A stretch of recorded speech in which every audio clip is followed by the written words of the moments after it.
Nandito tayo sa Angeles, Pampanga, dito sa Batcha-Batchang Ulam. Pa-lunch time na, so peak hours nila. Pero feeling ko, kahit morning dito, ganito talaga ka-busy. Kasi talagang makikipag-anuhan ka talaga, makikipagsiksikan ka para makakuha ng ulam. Hindi namin alam na ganito pala karami yung serving nila. Akala namin sakto lang, kuntihan lang. Kasi matgayam. Umura yung mga ulam nila. Kumuha tayo ng sisig, syempre, kilayin, lengua, tsaka spare ribs caldereta. May pasabaw din sila, parang bulalo yung sabaw nila.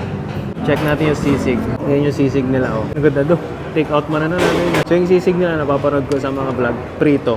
Prito yung baboy. Tapos may din, chicken liver din. So try natin.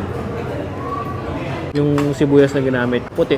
Kaya mas matamis siya. Tapos yung citrus na flavor, nandun talaga siya. Parang hawig siya sa milas. Ganun. Pero malasa siya. Walang katapos ang sexy. Yes. Yeah, ito may hawig sa milas. Yeah. Makabalik din ng Pampanga. Part 2 na to. At di nga mapapansin sa video kasi medyo diretso natin gagawin. Ano na nga to? Lengua. Lengua. Yung nagustuhan ko last time. Cheers.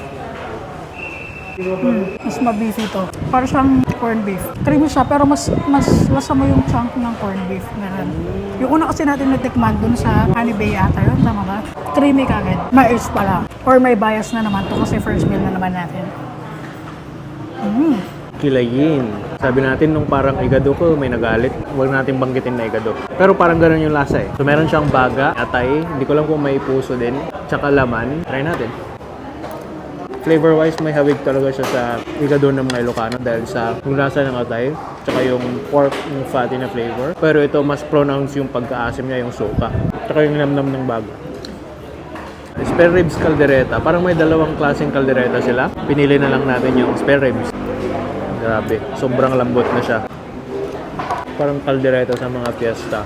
Lasa mo yung pagkaano ng bell pepper, ganyan. Tapos yung salsa niya manamis-namis, may konting asim.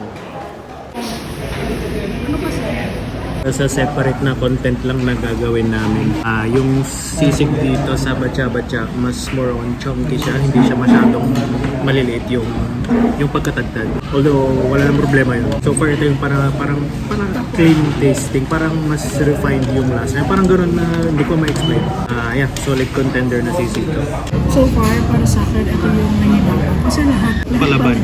Yeah. May mga puntahan tayo na kung sisig lang or hindi yung sisig, bumatin mo. Kunti mo lang tayo na pinag-ibig. Kasi aside from nakakatakam na batcha-batcha. Ito, partida, apat yung pinuha natin. Pero lahat sila talaga. Tsaka yung price. Diba? Vlogger survey namin.